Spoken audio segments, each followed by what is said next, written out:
Man, You're ridiculous. This is so unprofessional, man. I know. I love it. Hello, good afternoon, good evening, good morrow, and good night. This is Brian Snyder with That's BS, and if you are not watching That's BS, that's BS. So I have with me today Brian Snyder. Yeah. He's also named Brian Snyder, not Brian Snyder of That's BS, but Brian Snyder of Brian Snyder, Snyder & Co., Snyder Expo. And he does a traveling circus throughout the greater Northwest and specifically in Michigan for some reason. Ew. That wasn't as good as the last one. I mean, It wasn't as good as the last one. You put me on the spot, so yeah. let's get into it. All right. So, in the last episode, we were talking about imposter syndrome. Nope. No. We were talking about pricing. Yes, and then we talked about getting into imposter syndrome for the next episode. Yes. Okay. So that's what we're going to be talking about in this one. However, I do want to issue a statement because I feel I may have, gotten a little passionate about it. And this is prior to even publishing both episodes because we're recording this literally on the same day. So, I may not even get anything, but I just want to, say this from the jump. I'm sorry. I don't apologize for anything I said. No. However, I do want to say that the passion behind all of that, because I do feel like the beginning of the episode, I was kind of angry. And then started getting a little more, nice. I am genuinely a nice person. You are. Thank you. You are. He's a nice guy. However, because this is what we do, Yeah. it feels like an attack on what we do. That's a good. Yeah. And so that was the reason for the passion, the anger, the upsetness. Is that a word? And I don't think. And we had that conversation beforehand. Yeah. And I had the same reaction that you had. I was upset about it. I felt like it was an attack on what I do and what I value, or what we value as photographers. Yeah. But good cop, bad cop. but in I think that you were absolutely on point as far as like how you were feeling about it. Now, I know you wanted to like mention some names, and we didn't do all of that. But I can still mention names if you want me to. I think it is definitely an upsetting thing to see somebody kind of coming out here and, interrupting or disrupting the terrain of, where we are as far as, because a lot of photographers put in a lot of work and a lot of effort to make themselves, to bring up their value, to make their photography stand out, and to see people just pick up a camera and start charging $20. Yeah, and again, like I think that's the slippery slope, because you have to start somewhere, right? You have to start somewhere. You have to, you can't come out the gate charging $400, $500 for a photo shoot. We get that. However, when you start charging, like you said earlier, it's like, free, that's one thing. You want to build your portfolio and like work with people. But if you're charging, there should be a threshold like to compensate you for your time. And $20 is not, I don't think that's enough to compensate you for your time. Yeah. It's not enough to fill up your gas tank. And again, the way it was presented, it was like a premium thing, like with the wording and everything that it included. Like it was, I think that's what rubbed us the wrong way. It was like that. It looked like a package that we would present. Yeah. It was supposed to be like, oh, you'll get these great images, and the 13, the 12 images or whatever. Right. And I'm assuming, and I just thought about this. Remember I was saying earlier, like we both started off doing, and I did my first photo shoot for $50 and delivered the entire gallery. But I just thought about the fact that they're offering 12 edits, 12 images edited. So that has to be edited. Like if they were just delivering it as is, I know, that's one thing, but the fact that it's only 12 I just realized that those would be edited. Yeah. So now you're taking time to also edit those 12 images for $20 or that was a $30 package. Yeah. So like after the fact, so that was the 45 minutes, 12 images. Let's just say you're doing what? 10 minutes an image Maybe for an edit, right? I mean, if you're starting off, What's that, 2 hours? About, Yeah. So 2 hours plus the 45 minutes and then driving there and you're doing 2 locations. So that's 3 to 4 hours worth of work for $30. Yeah.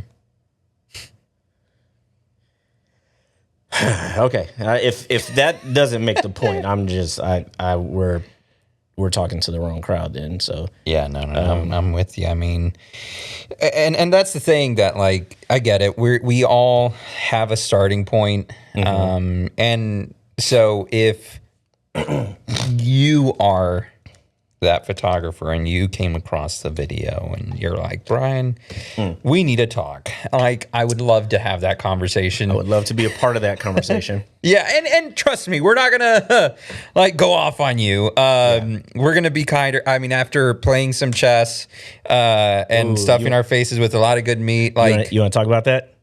We're gonna gloss over that last part, but we're gonna talk about that. What? You won. Okay, all right. No. He won. Okay. I mean, there was a couple times when I had him. It came down to the wire, though. I will say that we had like 4 pieces on the board. But yeah. There were a couple times where we were both like, oh, I could have gotten you there. Yeah. So I fumbled a 2 queen situation. So yeah, I can't really talk. But anyway, yeah. So I 100% agree with him. Like, I would definitely want to be a part of that conversation about if you are charging $20-$30 for an hour session, like package, and or you don't see the value in your work, or you are definitely undercutting, we would love to have that conversation with you, not to like bash on you or anything, but to really try to understand the mindset of why you are charging that. Again, like I originally was charging $50. Yeah. That was the first and last time that I did that, because I understood immediately, like, this is not going to be sustainable. But because I was trying to do it full time. But whether you're trying to do it full time or part time, that would be a great. I don't know about a debate, but just a conversation about for sure why that is, and thought process. Not necessarily to change your mind about it, but so we can understand and maybe get some insight as to why that would be. Because again, we're both talking from the professional side of it, and doing this for a living. And I don't think, but we both went through the beginning stage, so we know both sides. It's just, maybe we're so far removed from, the beginning stages that we are like, oh, well, you got to charge everything, maybe. Yeah. Are we detached from I don't think reality? So. No? No, it's just, again, it's feeling like there's an attack on what we do. And so, okay. Yeah. Okay. Well, okay. But, so you had another topic about. Which kind of does tie into that. Because maybe, and so maybe you're like thinking, well, I'm charging that because I don't know if I'm actually worth that. Right. And to be honest with you, like, there's still times where I'm thinking, I don't know if I should be charging what I'm charging because I don't know if I'm worth that. And so there's this imposter syndrome of like, am I that guy? Yeah. Because I'm not this person or this person that I look up to or this other person. It's like, dude, but you've put in the work. You've gone this far. Like, why are you letting certain things bring you down? but we're also our own worst critics. Yeah, for sure. Now, I think imposter syndrome gets worse as you get better and start doing more. Yeah. Because even, when you first get started, there's imposter syndrome, but the stakes are so low that you can push through it. Yeah. Like, oh, I don't think I'm, that good at photography. And then, if somebody says, oh, I don't like these images, you're not really as surprised. You're like, oh, well, I'm just starting. So just, that's fine. Like I can improve. But as you get better and as you start doing more and more, for somebody to tell you that they don't like your product, or that thought of somebody not liking your product or not feeling like you're meeting the expectations of who you're shooting for, that starts to get real. Because it's like, I've spent all this time, all this energy. What if I don't think I'm as good as I think that I am? Yeah. And it's like, you start getting into these larger projects and these bigger budget things and these corporate clients and these big time clients that are doing big things. And it's like, wow, how did I get here?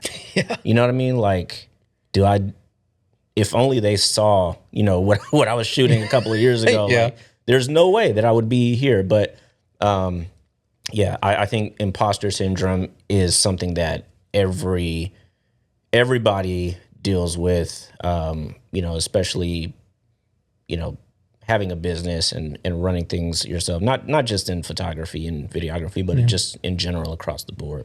Yeah. And one of the big things that comes into mind when talking about this was recently, which again, deal with it a lot, but most recently, one of the things that happened to me was that I was connected with a businesswoman here in San Antonio, and she was referred to me by a photographer that I looked up to, still do, and learned from when I was first starting off. And so, can I say names? I can probably say names there, right? Yeah. So when I was first starting photography and learning how to do Photoshop and all that stuff, I was like looking up as many people as I could. So came across Peter McKinnon. What's up? Yeah, finally, some appreciation for Peter. I didn't say I don't appreciate it. I mean, just get off it. So Peter McKinnon, Matty Apoya, Chris Howe, and Lizzie Pierce, for people that are like, why are they only guys? Like, no, Lizzie Pierce is there too. And especially on the photo editing side, Eli Infante. And then when I found out he's in Texas, I was like, whoa. So started like learning from him and following his YouTube videos and everything. Then he had a workshop, and so I attended that. So this year, get connected with that businesswoman, Alejandra, shout out to you. And she's like, yeah, Eli told me to reach out to you. And I'm like, what? Yeah. Of all the people in San Antonio, and he's telling you to reach out to me? Yeah. Like, why? I'm not that guy. But, okay, so question for you. So the first thing that you thought was, I'm not that guy, or I'm not, like, why? Instead of, dang, that's pretty cool. Like, that he would think highly enough of me. And so that was your first thought, like, why? Like, later it was like, I mean, that's still pretty cool. Like, the dude I looked up to is referring people to me because we're not in the same town. I mean, it's like, what, 5-ish Where hours? is he? The Valley, like down in. Yeah. So, yeah, it's a good drive. So, but why was that your first thought, though? because I need to have Aaron in here. Aaron Phillips, great guy. But he's also one of the people with the 5 voices, and he we had coffee at one point, and he's like, hey, I want you to take this assessment real quick. And I was like, okay. So I started doing it. He's like, so you're a nurturer, and then a connector and a creative. And he's like, this, you do this a lot, which leads to this and this, this. And he started connecting things. And I'm like, bro, you're weird. Like, you're saying all these things about me and they're all true, but it's like, we haven't talked that much. How do you know this? And I have a tendency to like think negatively about myself specifically. Yeah, I can attest to that. You say weird stuff sometimes. I'm like, bro, what are you talking about? I don't think you realize, because, and I'll just to kind of put this out here, because I don't think you realize where you are right now. Even like how long have you been shooting in general? I mean, since 2020 when I started taking it seriously. So 3 years. 5? Or it's going to be 5. Oh, 2020. I'm sorry, 2020. I don't know why I heard 2020. So 5 years, and then you've been shooting full time for the past, what, year, 2 years? Full time? Like full time? I mean, since September. Yeah, so not that long. So I don't think you realize where you are now after 5 years of shooting and less than a year of being full time, where you are as far as like your work and your, not only your work, but your work ethic, the quality of what you're producing. Yeah. Like, I don't think that you give yourself enough credit, because you do great work. Like, I've, and this is not a shot at, people who don't put in enough time, but I know professional full-time photographers that have been shooting for 10, 15 plus years that aren't producing the same quality of work that you're producing. You know what I mean? Like, no, seriously, like 100%. And it's usually like the old school, like the ones that have been in the game for a while, and it's like, hey, like I got my foot in the door. I don't need to change anything. But there's people out here that are producing stuff that don't look as polished and as good as what you're producing, don't have the same work ethic, and they are making a living. Yeah. So it's only right and only natural that the amount of work that you put in and what you're doing gets the recognition and allows you to do this full time, because you're producing better work than most people at this stage in the game. So I think with the whole, what do you call it? What are we talking about? Imposter syndrome. Sheesh. Gosh. With the whole imposter syndrome, like you hear that, like Eli calls you and says, hey, like I need you, or here's, somebody that I'm referring to you, or, sends it to them and they're like, hey, Eli referred you. Yeah. Like having that come your way and you not realizing how far along that you are, and knowing that you can deliver, because you already shot it, right? Yeah. How'd it come out? I mean, she liked him. Okay. Which that's another thing too, right? Like now there's a lot of pressure because she's shot with Eli multiple times. I mean, she was one of his models down there. And when she showed me the pictures that she was on, I was like, oh my gosh, like that's you. Like I remember seeing those and being like, I want to do that one day.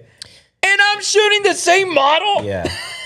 I can understand how that could be intimidating. Like, because you don't, in your mind, you don't want to shoot it and then she look at it and be like, that's not the same as Eli did. Yeah. Like, but honestly, like, is it that far off, bro? Like, you do great lighting, like the stuff that you did at Cheesy James. Like, the lighting on that was awesome. You know what I mean? Yeah. I think at a certain point when you start thinking about it, imposter syndrome, you have to understand that you are on the inside looking in. Right. Whereas people on the outside looking in, they're not going to be as critical as, like you said earlier, we're our own worst critics. So we're always going to nitpick, oh, I could have shot this better, I could have shot this better. And that's like encompassing, that's around, that goes across the board. Like everything that we're doing, this could have been better. This could have been better. This could have been better.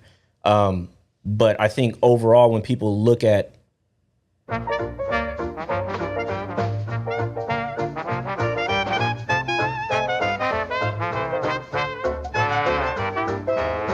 Like, I don't like it. Hi, we're back. After some technical difficulties. You were saying Cut that out. I think we can. I think the point was made, but yeah, but yeah. I mean, so how do you deal with that then? Because I know I'm not the only one who does that. Is when there are times that you're doubting that, is there a process for you? Is there like a hype song to remind you who you are? DMX, Rough Riders Anthem. Okay. Y'all gonna make me lose my mind. Hey. Up in here. And then I go in and yeah, that's on repeat. But so yeah, I definitely still deal with imposter syndrome. It's not as bad now because I try to realize that I do have a skill. Like of course there's always gonna be people out there that are better than you, people out there that, shoot better, their photos look better, they have better editing skills, whatever. But I feel like I've put in enough time, enough effort. I have a skill set. I have people that pay me for my work. I have people that, I've worked with. I have people that I've worked with for years now. And they keep coming back to me. Like I just did a shoot the other day, and it's for a law firm. And I did some stuff that ended up on their billboard and like their headshots and stuff. And like after the shoot, and I went in confident. Like I knew what I was gonna like do and set up and everything. And then like halfway through the shoot, I'm like, okay, this is going great. But, I was showing them as we were going. So, kind of make sure that we were going in the right direction. And then after the shoot, the guy pulls me to the side and he's like, man, we really appreciate, what you're doing for us. The last shoot that you did for us was great. We had a hard time picking out the images. He was like, yeah, you're our guy now. Like you're who we're going to work with. Yeah. And like, I think it's those things and those like, people reaffirming you that they appreciate your work is kind of what you have to kind of hang on to. Because I know if nobody else likes my work, like this company likes my work. They think highly enough of me that I can deliver, and they want to work with me. But you gotta realize like you're not everybody's cup of tea. You can't please everybody. By that same token, like everybody's not my client. Right. There's some clients that I don't want to work with. Like I don't feel like we're a good fit. Maybe it's because of what they want or what they want delivered, differences in views or opinions as far as like how to get there. But I think when you're working with the right people and they trust your vision and they trust where, why they hired you. I don't think imposter syndrome has a way of kind of being an issue because you have free reign to kind of get there how you want, and they kind of, put that on you to do. But I think we can agree that it can be overwhelming if you let it kind of take over your thought process and like, hey, am I good enough? Or, is this something that, I'm good at? It can paralyze, your creativity and your, ultimately, how you move and how you get things done as far as growing your business or becoming better. Right.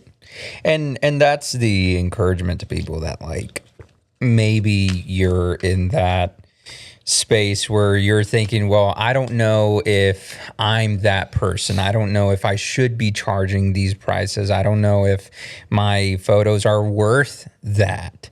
One, surround yourself with people who are where you want to be.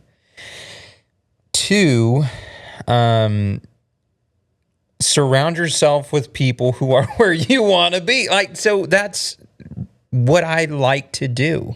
I mean, you are where I want to be.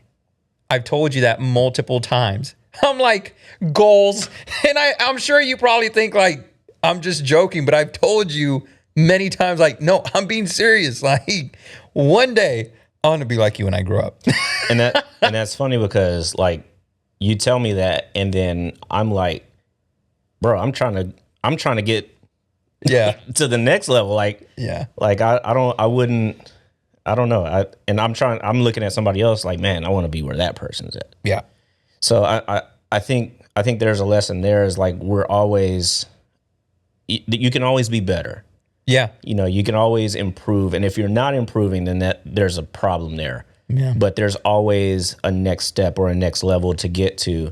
And basing that off of somebody else's success or how somebody else is operating, I think is natural, because now you have a goal, or you have an end goal that you're trying to get to before getting to the next goal. Yeah. So yeah, I feel the same way. Like I'm trying to improve and get better as well. So Yeah. yeah. Oh man. Yeah, so there's so many lessons to be learned for sure. It's just a matter of taking some time to actually learn those things mentally, which that was one of the big takeaways from, or one of the big things that I put in the book. In Taking the First Shot, you can get it today. On Amazon. There too. Oh yeah. You do. I'm sorry. Yeah. So, on his website. Yeah. Yeah. Is it coming from and Amazon? Huh? Is it coming from Amazon? No. From the website? Oh, okay. No. But you can get it on your Kindle through Amazon. Oh. Yeah, because I thought about everybody. Hey man. See? That work ethic, man. You know, Hey, ya ves? don't know what that means, but okay. You see? You see? Yeah. Ya pa qué? Tell us some other Spanish words you know, Nope. Nope. Not gonna make a fool out of myself. because I know them. I was just wanting to, have the other people be proud of you. Nope. Just like the people down at the Mexican restaurant that we go to all the time. Yep, They are very aware Make fun of me. That's of the. okay. No, they don't. They do not. They appreciate Okay. the effort that you put in, though you are a good time, and that causes them to laugh. I'm aware. Yeah. But that was one of the big things that I did with the book, is that like the first two chapters are kind of like how-tos, and the rest of it is more focused on your mindset. Because that is going to either make you or break you.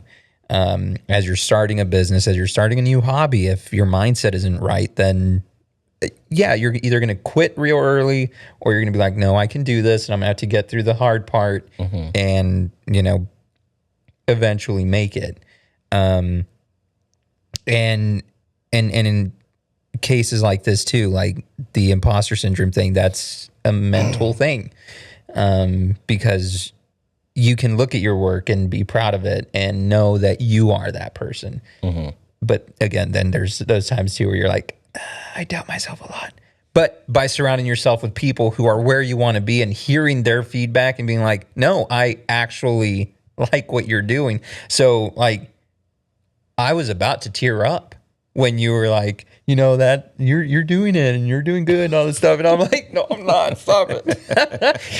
Because like people like you and Steve and people I look up to that I continue to surround myself with, like it's not just, yeah, I mean, we laugh, we have a good time. Like we've built a good friendship and circle and everything. But on a creative professional level, like hearing that feedback helps me. Even when y'all tell me like, I'm not a fan of that one. It's like, all right, cool. Why is that? Because of this, and this. But I think it's also important to surround yourself with people that aren't yes men, because anybody can say, oh yeah, that looks great. Oh yeah, that looks great. I think it takes a real, you have to be able to accept constructive criticism, but I think it does more good when, you can point out, hey, I love this and this, but is there a reason why you did this, or what about changing this? Because if you don't have people that are challenging you and kind of pointing out things that could be better, then you're gonna think, oh yeah, well, I got it made. I got, this is perfect, or but having people that kind of point out some of the stuff or like make you think is just as important. But by that same token, while you're encouraged by what I'm doing, I'm encouraged by what you're doing as well. So, even the stuff like, you've encouraged me to like brush up and update my website, and like I'm looking at your logo and I'm like, do I need a logo redesign? Maybe I should be brushing up, just like from the business aspect of it. Like I love the way that you run your business. Like I love the way that you kind of the way that you have it structured, the way that you market yourself and things like that. Those are all things that I know that I need to do, but like I'm doing so many things.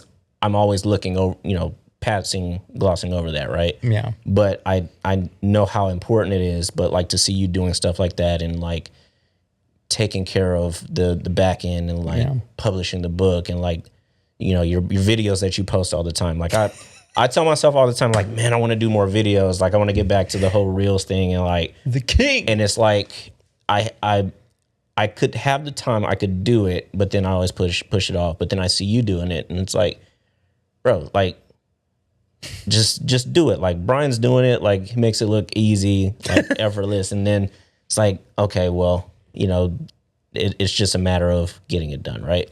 So I think that's, like you said earlier, like surrounding yourself with people who are doing things like that you can look up to and that are encouraging and doing things that you want to be doing. I think that's important to keeping your mind healthy and sharp and kind of keep pushing you. So yeah, man. Man, just a lot of times where you're making me want to cry here. Cry, I don't care. I don't care. I'll make fun of you. And we're back. And so again, find the people who can help you and help you grow. Like recently, another shout out to Austin. Austin, Texas.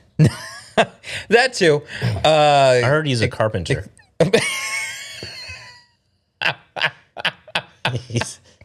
So, Austin Carpenter, the photographer that sells insurance. Not in Austin. Yeah, not located in San. Austin Carpenter, the photographer that sells insurance, located in San Antonio. Yeah. What's up, man? Yeah. I recently sent a video to him because I was like, "What do you think?" And he let me have it. He wasn't like, "Oh, it's great." Like he sat there and he said, "Well, I would change this. This camera angle over here looks exactly the same as the other one. This one you're doing this. I would change the color grading here." And like he was like, he wasn't holding back. Yeah. And I appreciated it. Yeah. Because I know it's coming from a good place too. Yeah. And Austin's a great guy, so not like you never get the sense that when he tells you something it's like from a mean-spirited place. It's because he wants to see you, grow and like get better. So yeah, that's exactly what we were talking about. So yeah. So surround yourself with people like Austin in San Antonio. Yeah. He's gonna love this. He's like, "You guys talked about me." Moving on. If you need insurance, Yeah. that is the guy to. Oh man, we should have gotten the number. The Thomas Wallace Group. The Thomas Wallace Group. Yeah. I don't know if it's the group. but Thomas Wallace. State Farm. Yeah. Yeah. Yeah. So look up Thomas Wallace. So if you need a life insurance policy, hit up Austin Carpenter at Thomas Wallace Insurance Group.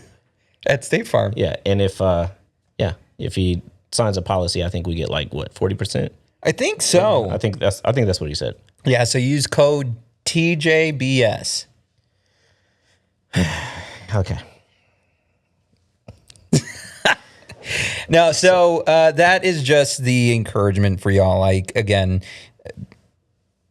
charge what you're worth. If you don't feel that, keep asking feedback from people that you trust and you look up to.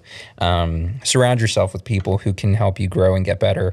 Yep. And yeah, I mean, it's not. Yes, life is hard, but you are harder. Why? That was good.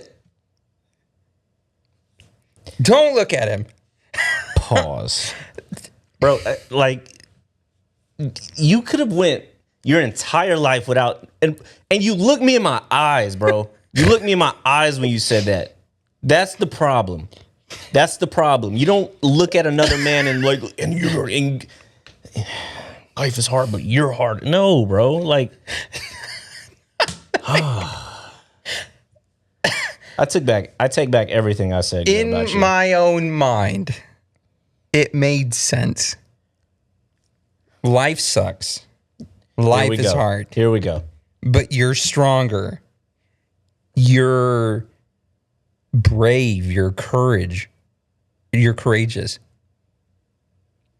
That's where I was saying you're harder, not something else. Jeez, Okay, man. Does that wrap up what we were talking about? Maybe. Do you have Okay. anything else to say? Actually, I want to talk to you. This could be like bonus content. Oh, crap. So there's a thing going on right now with the 100 men versus one gorilla. Okay. I don't think you've seen it. So you're a perfect subject to ask. So you have 100 full-grown men versus one full-grown silverback gorilla. Who wins?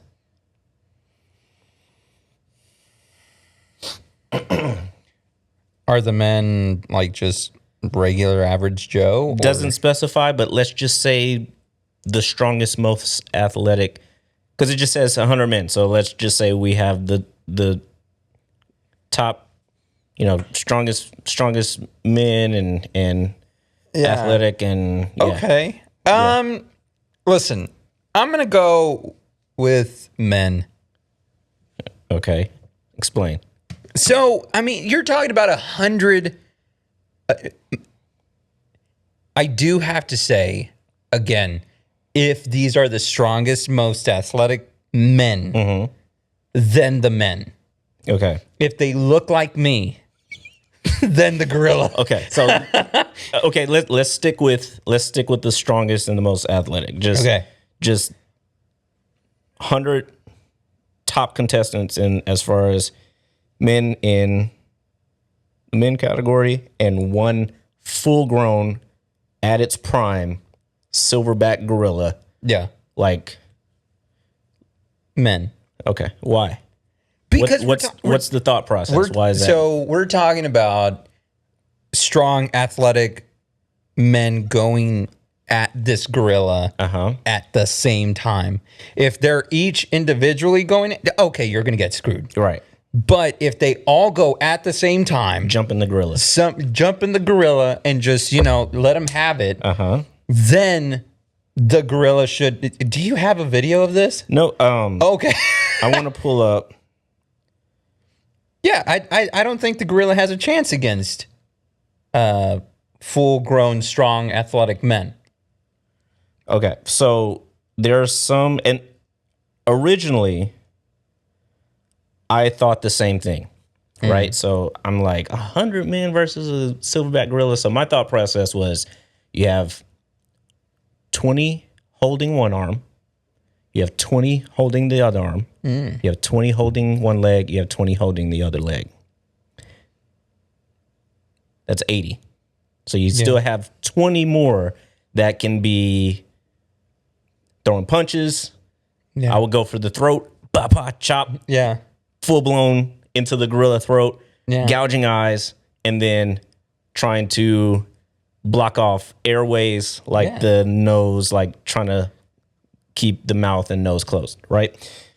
And so I was thinking about that, and then I read some facts about a gorilla that kind of made me second guess my thought process. A silverback gorilla is estimated to be 4 to 9 times stronger than the average adult male human. So 4 to 9 times stronger. They bench press an estimated 1,800 to 4,000 pounds. 1,800 to 4,000 pounds. I can barely do 40. Bro, like 4,000 pounds?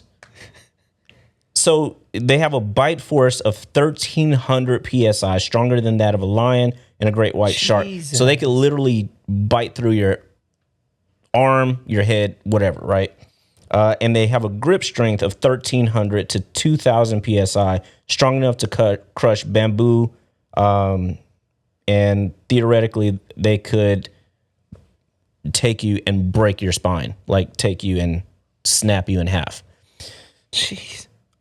Real world examples is they've been observed ripping banana trees out of the ground with ease.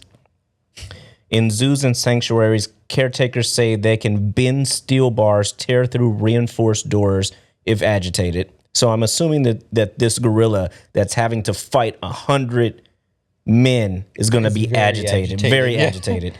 And that their arm span can reach 7 to 8 feet. And their upper body is mostly fast twitch muscles, perfect for explosive bursts of power. Bro. So look, I was like, yeah, 100 men can take, but just I don't think that we can inflict enough damage even at the same time. And then also over time, gorillas have evolved where when they fight in the wild, like if they're fighting another silverback gorilla, they have to be protected. So their organs are so deep under muscle that you can't really get to them without like a weapon. Like even if you have a knife, you're not going to be able to penetrate deep enough to get to a vital organ. Yeah. Their necks, I don't know if you've seen a silverback gorilla. I was like, oh yeah, you'll choke in there. Have you seen a silverback gorilla neck? No. Bro, it's like their head goes down into their shoulders. Like nobody's going to be able to get their arms around the gorilla, right? Yeah. So yeah, I was thinking that it was going to be a matter of, 100 men would easily take it, but after reading all of the facts, I don't think so. Yeah. It's like 100 toddlers versus a full-grown man. I could beat up 100 toddlers. I mean, think about it. Now, I'm not saying that I would hurt a child. I'm just saying strength-wise, right? Like 100 3-year-olds. Yeah. They all come at me at the same time. Like, I don't gotta, like, I can take out like 4 or 5 of them at a time. You know what I mean? Like, and you could like, boom, throw them all off like across the room. That was another thing. If a silverback gorilla were to hit you full force, you would fly 15 to 20 feet horizontally before you hit the ground. Oh my goodness. Bro, they're strong. Like, even if you piled on them, 100 people piling on a gorilla, all he has to do is boom, boom. Like, you would all fly back. Like, yeah, I wouldn't be in that fight. Yeah. No, I wouldn't either. I mean, No, you just said that 100 men could take them. Well, yeah. I'm gonna. So I have another statement I want to make to the gorilla community. Yeah. Yeah. No. Yeah, well, I don't know, man. I don't think it would happen. I say we give it a go. You know, I say, put 100. who's this? Who's this we? Who's this we? You and I Who's this we? will recruit. You from French? No, we. I thought you were doing a different accent. I was about to join you too. There's no way. There is no way. Like, they could crush your head. You know, all it takes is one person's head to get crushed, and like everybody else is out. They're like, oh, I'm good. I Yeah. just walk away. Gorilla ain't got nothing to lose. Yeah. All 100 men got families or Sanchez. Yeah. You know, How do you know what Sanchez are? you know. So they have people to get back to. So you know. Yeah. You don't think a gorilla has somebody to get back to either? They have a head crush. They're like, nah, I got work in the morning. Nah. What about the gorilla? You think he Bro, wants to go to that fight? Listen, do you understand when humans Yeah. do something of extreme feat, right? Man, I can bench press 500. I'm a beast. Yeah. I'm a beast. Yeah. A gorilla is an actual beast, okay? He don't care. He do not care. That's all he does is beast things. He's a beast. Yeah. You know, like he don't need to go home. He lives in the forest. He has a home though. He don't care. He's got a family? He don't care. Why not? He don't care. Gorillas beat up their own kids. Oh my God. They do not care. If you are in the way of a gorilla, I don't care who you are, you could be the gorilla's only firstborn son. Tarzan. He is slapping you out the way. Yeah. Because they have no you can't reason with a gorilla. They're beasts. They're literal beasts. Have you not seen that movie with The Rock? What movie? Isn't there a movie with The Rock and like a white gorilla? And It's a movie. like It's a movie. but he reasons with the gorilla. It's a movie. Like they've talked to gorillas before in real life. It's a movie. No, I'm not. Okay, so I'm not saying. Okay, I think we are. If you tranquilize a gorilla. no, not tranquil. No, I'm just saying, like, if any gorilla that's been studied or, like, you know, in the movie or whatever, whether it was CG, I don't know. Like, if it was an actual gorilla that's in an enclosure or in an environment where, you know, they're in a zoo or they're being, you know, they're teaching them sign language, that gorilla was tranquilized and taken under unfair circumstances. Nobody fought that gorilla and said, get into the zoo, because that wouldn't go well. If you had to wrestle a gorilla into a zoo, we'd have no gorillas in zoos Yeah. because it's impossible. All of those gorillas were either born into captivity or they were tranquilized and taken there. And they don't know their own strength They don't know their own strength. because of the environment. I'm sure the ones that were bending bars in captivity were taken out of the wild and like they understand a little bit of, you know. So your environment plays a huge role in you knowing who you are. Here we go. Hey, Here we somebody. go. Hey, Hey, Rhonda bought a Roku. that'll preach. Tell Rhonda to take that Roku back. No, but I mean, hey, if you're born into captivity, Hey, you don't know what you're capable of as far as what strength you have. yeah. Like if you're born into a box of not being able to stretch out and step outside the box. Hey.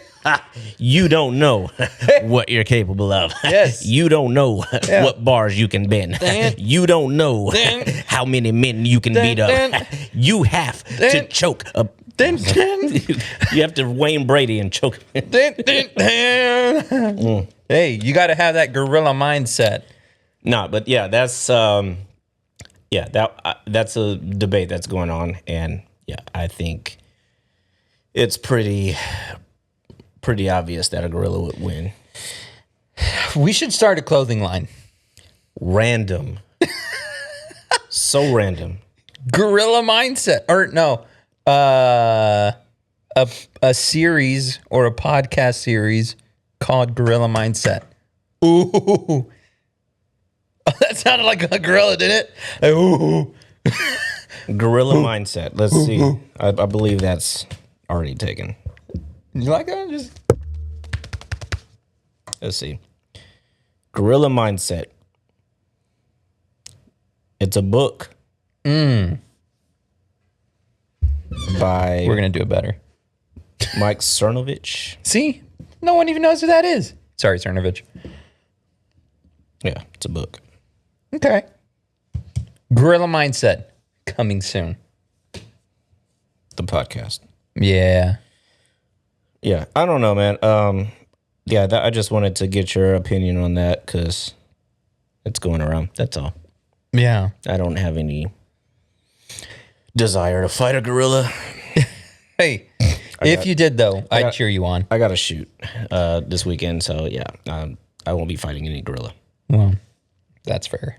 I got to preach in like 2 weeks, so I won't be fighting a gorilla either. Are you preaching for real?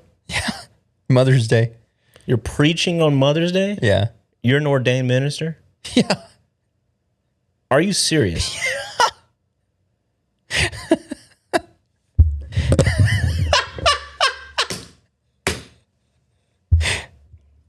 You know what? I think I asked you that before. Yes. We've had this conversation before. We even had like pads playing in the car at one point before we switched. So you can like marry people, like Yeah. you were ordained. Yeah. I don't believe it. Yeah. Really? For how long? 20, was it 17 or 18? You went to seminary? Kinda. I didn't finish it, Okay. but I did get my ordination. I don't even know if that's a word, but Yeah. I mean, if you're ordained, you should know that ordination is a word. yeah, I know, of course. Yeah. Besides, I'm a preacher. I can make words up. It's not how that works, but sure. Typically, you can. I mean, Okay. it's been a while, man, since I've done. Where are all you this preaching stuff, at? So Eagle Pass. So You're preaching for Mother's Day. yes. You're So when this comes out, that'll be this weekend. So anybody that's in Eagle Pass, What's the sermon title? it is the faith of a mother. I'm talking your out scripture? of First Kings chapter 17, talking about Putting you on the spot. the widow of Zipporith. Yeah, so talking about how, like, Ezekiel, the prophet, comes in, Elijah. The prophet Elijah comes in. He's like, hey, so, give me some food. And she's like, okay, cool. And it was the last bit of food this lady had. She didn't hesitate. She was like, hey, man of God saying I need to give him food. And so she gives him, dude, the fact that she goes to get food because that day they're going to die. Her and her son. Because they did not have a husband, or she did not have a husband. And in that time, the husband was the one that provided everything, right? So without the husband, at that point in time, there's no hope for you. Okay. So, just talking about the faith of a mother, she acted because she was a follower of God and all this stuff. And the prophet's like, hey, you're never going to be without anything anymore. So gives him the food, goes back, and there's more food. And she's like, what? It's just crazy. All right. So I was just, okay. Yeah. I need to start a Christian podcast too. Hey, you sound like you know what you're talking about. So It's a good story, dude. Like, just little is much when God is in it. Hey, Coming in a Honda, leaving in a Mazda.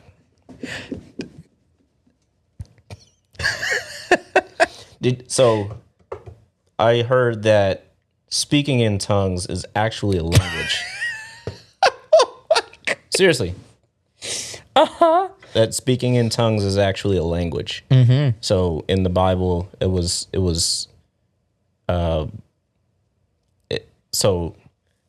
and I'm not even going to try to paraphrase, but basically, like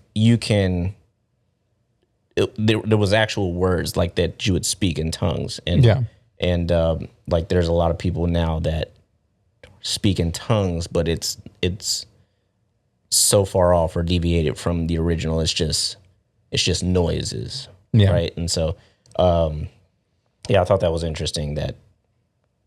Because I grew up, I didn't hear people speaking in tongues all that often, but you kind of get a little bit of how that works and like what's said, and it's like, oh well, and then to learn like it was an actual language. I'm curious as to know if that is translating into what we hear now, as far as like people speaking in tongues versus what the original language was. I mean, that's the thing, right? That like, so I've always heard of the two sides to that conversation, of it being either a angelic tongue that like, the Ranabadaroku and all stuff, like it's just, for someone it's like, what are you saying? And then there has to be an interpreter and all that. But then there's the other side that says like the tongues were an actual language that somebody else could understand, and the interpreter of that would say what that person was saying. So like if you're taught, you know some Spanish words, but if you're going into Mexico and preaching the gospel and like you're speaking in English, but everybody else is hearing it in Spanish, then that would be a case of that. So I've heard both. And my only hang up with that is, so like when we joke and like I try to speak Spanish, right? And I'm obviously saying things that don't have anything to do, or like they aren't Spanish words, or they're the wrong words. Sometimes you do. Yeah. Well, I mean, what? Say what? Like you've been actually getting really good, like genuinely. I know certain phrases. Yeah. But every now and then, And like I'll just take random stuff and just throw it in there as far as like. But that's my thing. Like if you're speaking in tongues and it is an actual language. If you are speaking outside of what that language was, it translates to nothing. Yeah. You know what I mean? Like it translates to gibberish, basically. So if speaking in tongues, if it is indeed a language and you're not speaking that language or not along the lines of that, or you're just reciting what you've heard, right? Like you're not... You don't know what you're saying. You know what I mean? You're making the noises, right? That is where I'm like, well, should you learn? Like who's teaching speaking in tongues, right? Like I don't versus like what you said, it's just an outward expression of like, speaking in tongues, like heard your mom do it, they heard their mom do it or dad do it, and it was just passed down, and now it's something that's free flowing. But yeah, that's and I wouldn't like. I never ever. I know people on both sides, and I don't ever like tell them like, hey, you're wrong. Like, no, if for them, because it all comes down to a conviction thing too. There are some things that Scripture would say like. There's the gifts of the Spirit, and I don't have all of them. And just because I wasn't doesn't mean I'm less of a believer or less of a Christian than you are. Which that's another thing too. Like I will say, like I am a believer. I follow Christ, maybe not 100% of the time as I should. I mess up a lot. I'm a human. And people who have seen the rest of the episode prior to this point are probably like, you're a minister. That's what I'm like. Minister Brian Snyder, what are you talking about? Yeah, and that's the thing, right? That like I'm not going to be an obnoxious Christian either. Yeah. I'm going to be a real human who, if you ask me about faith things, then we can have that conversation. And people who fall on both sides of that tongues conversation, I mean, I respect both sides, and at the end of the day, that's between them and God, and so Yeah. like I honor, respect it, and Yeah, I don't know enough about it to be like, oh, you're not doing the right. Like, it was just a question. Like, Yeah. I don't speak in tongues. I don't know. I don't know anything about it. So it's just I grew up around it a lot though. So Yeah. but I've never been convicted to speak in tongues or yeah. try to speak in tongues. But yeah. And for those of you who are like, Hey, you're going to have to title this Imposter Syndrome, 100 Men versus one Gorilla, and Speaking in Tongues. or speaking in tongues with 100 men who have imposter syndrome. Oh man. Yeah. Well, something along that lines, but yeah. It's always a great conversation with you, and I am appreciative of your patience with me. Hey, I'm enjoying it. No, seriously, I like we said earlier, like getting other people on that, like, with the last episode with charging your worth and things like that, or even talking to some people that have imposter syndrome, like real bad imposter syndrome. I think it'll be cool to have a conversation with them. I'd love to do that with you. If you ever do that. But just to have a conversation with multiple people and kind of talk to people about like what they're, why they're charging what they're charging, why they have imposter syndrome, why they don't think that they are as far along in their journey as they should be, like stuff like that. Just kind of, talking to people about stuff like that. But Yeah. I love it. All right. Well, I guess we will wrap a bow on this thing and call it a day. Like what I did there? Just, beautiful way to end it. It sounds beautiful. Anyway. So do you want to do the outro or do I? Because you have a killer intro, so. All right. So That's BS podcast with Brian Snyder and Pharaoh Visuals. Pharaoh Visuals, where can they reach you at? They could reach me at. You know what? I'm never coming back on again. Backstory. When that whole technical difficulty happened, he came back and he's like, I sound too nasally. I feel like my whole thing was like this, and I'm talking out of your nose, but yeah. I don't think anybody likes their own voice. Yeah, no, I don't like now mine. on here. I feel like It sounds fuller and I got a little bass in my voice. yeah. But, I sound like a man here. bro, you should hear my dad, man. My dad Sounds like this. he has like a Barry White deep voice. Ooh. Yeah, it's like where's my voice? It's all like that. Yeah. Yeah, but yeah. Yeah. Well, keep going with your.